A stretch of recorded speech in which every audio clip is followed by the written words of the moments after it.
That good-for-nothing wife. Just ditch that woman before we get in real trouble. As soon as they thought I was asleep, my husband and his mother completely changed their attitudes. They left home, but claiming they didn't want to lose their assets, they shamelessly returned and began causing chaos. When I confronted them with reality. My name is Daisy. I'm 30 years old. I got engaged to my husband Brad after dating him for 5 years. We were living with his parents in their house. Initially, we had agreed to buy our own house when we have our first child. It's been nearly 2 years since then, but we haven't been blessed with a child, and we're still living with his parents. Living with my husband, his mother, and his younger brother, I was often the subject of concern from those around me. My parents lived far away, a distance that required air travel, and they always expressed regret that they could not help me.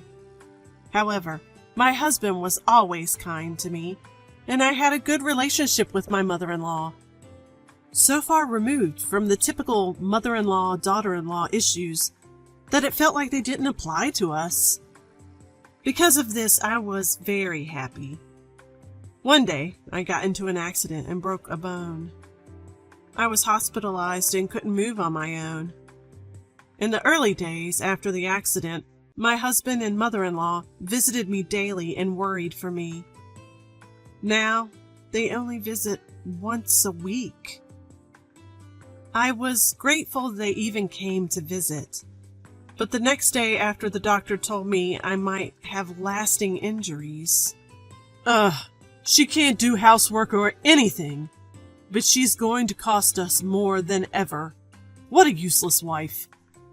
If she has lingering issues, having kids is even more out of the question, right? Yeah, maybe.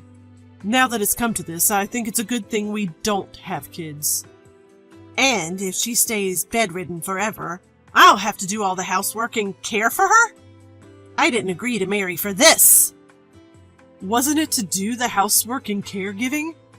If she hadn't gotten into an accident, she could have continued as our maid. What a disappointment. Before this becomes too troublesome, please get rid of that woman. I'll get it. I'll divorce her quickly. Thinking I was asleep, the two of them had this conversation in my hospital room. I was nothing more than a maid and a caregiver to them. After that, the attitudes of my husband and my mother-in-law towards me became blatantly cold. Your husband hardly comes, does he? He must be searching for a new woman. If you only had a child, you could have kept him by the skin of your teeth. My husband wasn't even coming once a week anymore. My mother-in-law seemed to just be passing time by saying nasty things. My brother-in-law, however, was doing the laundry and checking if I needed anything, and was generally very helpful. He visited me nearly every day and even took me to the open-air area in my wheelchair when I felt suffocated by my long hospitalization. I was tired from physical therapy and wanted to give up at times, but I think I've made it this far thanks to my brother-in-law. His presence was that much of a help to me. I'm not getting worse, and physical therapy is going well, but it's still hard to say anything about any potential lingering issues. When I told my husband and mother-in-law about this, seriously? See, I told you we should have gotten rid of her sooner. The two of them started arguing over me. What are you two even saying? Aren't you being too harsh on Daisy, who's been taking care of our house and our father all this time? In reality, I had been taking care of my father-in-law for 5 years while dating my husband. When we started dating, we were told, "Why don't you live together, since you are both going to get married anyway?" Yeah, it's a great deal. We can save money and live together, and then get married when we're settled. When I hesitated, they said, It's okay, we have plenty of rooms and we won't invade your privacy. Plus, you don't need to pay rent. You want to marry my son, right? How could I refuse? But in return, we have a favor to ask, Daisy. While you're working from home, can you look after our father who needs care? It's only for 4 to 5 hours during the day when my mother's out for her part-time job. We also have my brother, so the two of you can work together. My brother-in-law was also working from home, so he and I teamed up to take care of my father-in-law in the house. My father-in-law and brother-in-law were very close. My father-in-law had a hobby of collecting furniture and even had a separate house just for it. My brother-in-law and I always enjoyed hearing about his hobby. My father-in-law loved his caring son, Reagan. Eventually, my father-in-law's health began to decline, and after years of care, he passed away. After that, my husband proposed to me, saying, "Thank you for always taking care of my father. Let's continue to be together. Let's get married." Despite having worked hard on housework and caregiving, the moment I became immobile, my husband and mother-in-law's attitude was as if I was worthless. Even I, normally composed, was infuriated. "If you're going to divorce me, please pay what you're supposed to." "Well, I don't want any trouble, so I'll give you the house. Let's waive other division of property." I wondered if he would really give me the house, but since my father-in-law had left an inheritance, a lot, and it was divided among my mother-in-law, Brad, and Reagan, the inheritance amounted to approximately $300,000 each, so he seemed to have enough assets. Reagan was told to handle all paperwork with the executor, and he had to visit the court several times, which was quite a hassle. "No way! We can't give away the house!" "If we divide the property, I'll lose half my savings. It's just a wastefully large house in the countryside. Even if we give it away, it's not an issue. Even at the highest estimate, it's only worth about $100,000. Plus, various fees will be deducted when we sell it. It's cheaper than losing half my savings."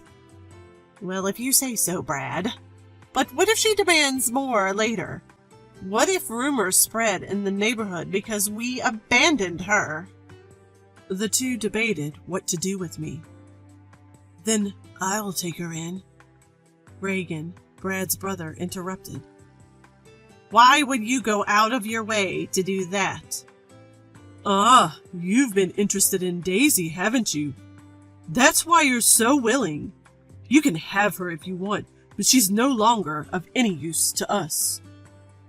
Don't ask to take Daisy and the house back later, okay?" "Why would I? I just hope you won't come asking for money later. And remember, you can't return damaged goods." Brad and Reagan signed papers and arranged to formally change the property title through a lawyer. "I'll take out some money from my savings. So why don't you find a younger, healthier, and prettier woman to marry and build a better house?" "Sounds good. Hey, Daisy, get a lawyer to file for our divorce quickly." They said they'd stay in a hotel for a while and left the room. Reagan and I, left behind, silently saw them off. I had to find a lawyer to file for our divorce first. Reagan helped me to file for the divorce, and in a few days, Brad and I became complete strangers. A week later, Brad and my mother-in-law packed their belongings and left the house. It was strange that Reagan, Brad's brother, continued to visit me. "You don't have to visit anymore. We're strangers now that I've divorced your brother. There's no need for you to worry about your former sister-in-law." He responded, "I'm doing this because I want to. I didn't get along with you just because you were my brother's wife. We both provided care and did housework together. We've talked a lot more in these 7 years, than you ever did with my brother. We're friends, aren't we?" Reagan said with a gentle smile. All I could do was express my thanks and gratitude. A month later, I was discharged from the hospital. Although I had to visit the hospital for physical therapy, I felt relieved to be home after such a long time. Do you think those two will really ever come back? I'm worried they might come back and make me work again. If they come back, I'll drive them away. I can't forgive them for treating you so horribly. Plus, they have no right to return to this house, Reagan reassured. I was still unable to move as before, so Reagan took care of most of the household chores. Fortunately, as I had been working from home as a freelancer, I was able to return to work and contribute financially. Thanks to the bi-weekly physical therapy, I recovered smoothly without any complications. A year later, I was able to live as before, and Reagan and I collaborated on the housework.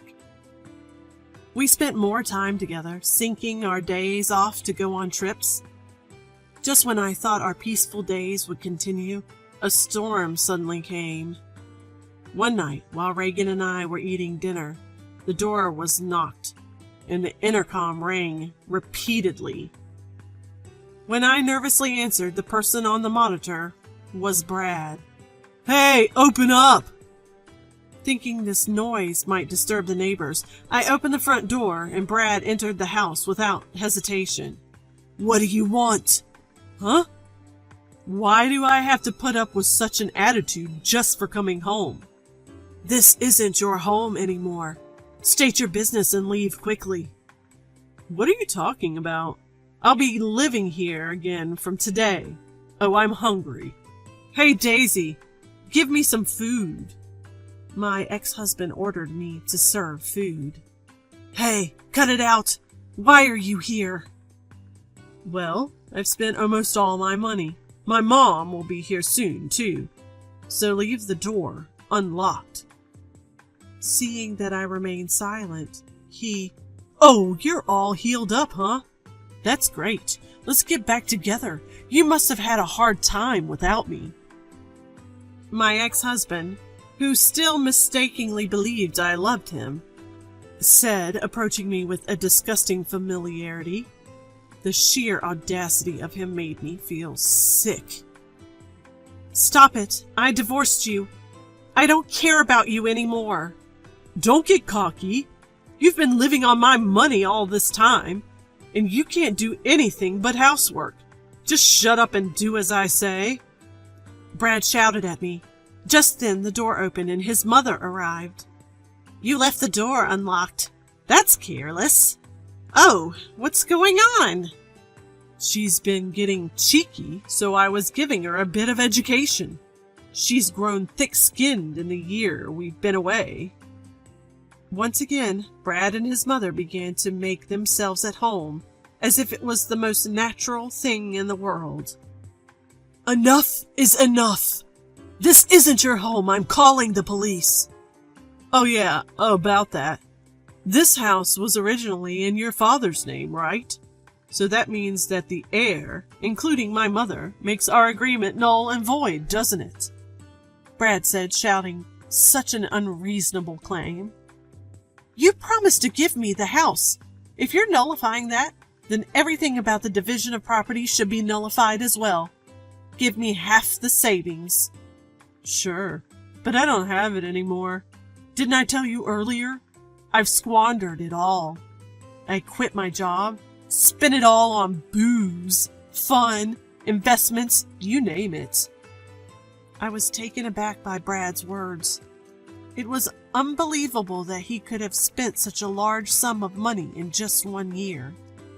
"Also, I have some debts with consumer finance. About $20,000, I guess. Can you pay for me?" I initially thought he was lying, but his mother confirmed it. "I can't lend you that much money." "I'm not asking you to lend it. I'm telling you to pay it." "I'm not giving you any money. I'm calling the police." as Reagan dialed the police to report the situation. "You've become quite daring in the past year. You're just showing off because Daisy's here."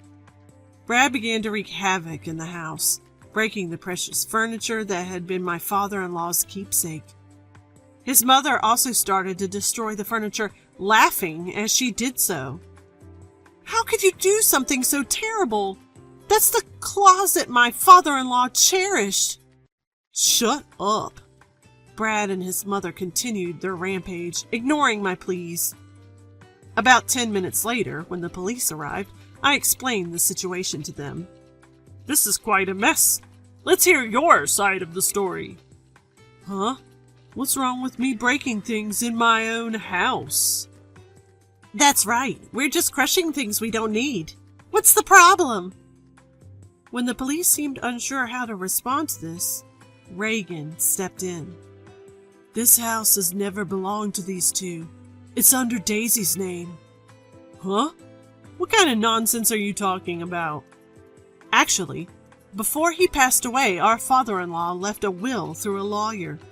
Of course, you wouldn't know. You handed over what you were told and left the rest to Reagan. So this house was yours from the beginning?" When I confirmed this, Brad and his mother stood dumbfounded. "So this isn't your property, then?" "Oh, hold on. But I'm her ex-husband. We're like family, so she'll forgive me, right?" "Don't make me laugh. You're a stranger once you're an ex. I don't even know that you were in contact with another woman before our divorce was finalized, and who treated me like a maid, if not you." No, that's not what happened. I was just going along with what my mom said. She ordered me to do all this." "Brad, what are you saying? Your failed business? Your failed relationships with young girls? Your gambling and debts? Aren't these all your doing?" According to his mother, Brad had been trying to marry a young woman after our divorce. He also quit his job to start his own business, but it failed in just a month. Even with money, Brad was rejected by the unemployed man and became reckless, going around playing and gambling, saying that he had money and could afford it. He had said that he had almost no money left, and it seemed that it was indeed nearly zero. "You brought this upon yourself." "All this is Brad's fault, so at least forgive me." Despite their previous condescending attitudes towards me, they both desperately pleaded for forgiveness, trying to shift the blame and groveling. This was truly ridiculous. "No, I won't forgive either of you. And this isn't something from the past, is it? You were treating me like a servant until a moment ago, right? Not leaving when I asked you to leave is illegal. And since the furniture collected by my late father-in-law is now mine, you'll need to compensate me for that." But... "All right, we will compensate you. Just please don't get the police involved. You wouldn't want me to go to jail, would you?" "I actually don't care at all. By the way, we're married." It turned out I was married to my brother-in-law, Reagan. Or rather, he was my former brother-in-law, now my husband. You? It hasn't even been a year and you've moved on to another man? My own brother at that? What are you talking about? You moved on before you were even divorced, didn't you? You wouldn't return Daisy to me no matter how many times I asked. Stop clinging to the past already." Brad was left speechless. "I don't care anymore. I'll pay for whatever damages there are. How much for my idiot husband's junk?" "Well, if we calculate roughly, about $100,000. "Huh? What?" The furniture that my father-in-law had collected was all high-end pieces made by famous designers. Brad and his mother, who had no interest in these items, seemed to have believed they were just junk. "You're going to compensate for what you've broken, right?" We're not sure if we can get the same items, but make sure to pay properly." Brad and his mother, unable to afford such compensation, were distraught. For the time being, the police took the two of them away for trespassing and vandalism. Of course, I didn't forgive them and went ahead with the lawsuit. Afterwards, Brad and his mother, who were desperately seeking help from Reagan, were bluntly rejected, with him saying, "I'm ashamed to even be related by blood." Brad and his mother were likely receiving their just desserts together. And there's one more thing I kept secrets. My father-in-law told me to sell the house and use the money as I wish. Reagan had told me that the price of the house was $100,000, but in reality, the documents stated the value of the house around $500,000. It's a good location, so it might sell for a bit more. But for now, Reagan and I decided to take it easy in the house my father-in-law left us, with no plans to sell it. Eventually, we planned to sell the land and build a new house. I had some worries about having children, so after getting married to Reagan, I went to the gynecologist for a checkup, but there were no issues with either Reagan or me. Now, with the troublemakers gone, Reagan and I are living happily together.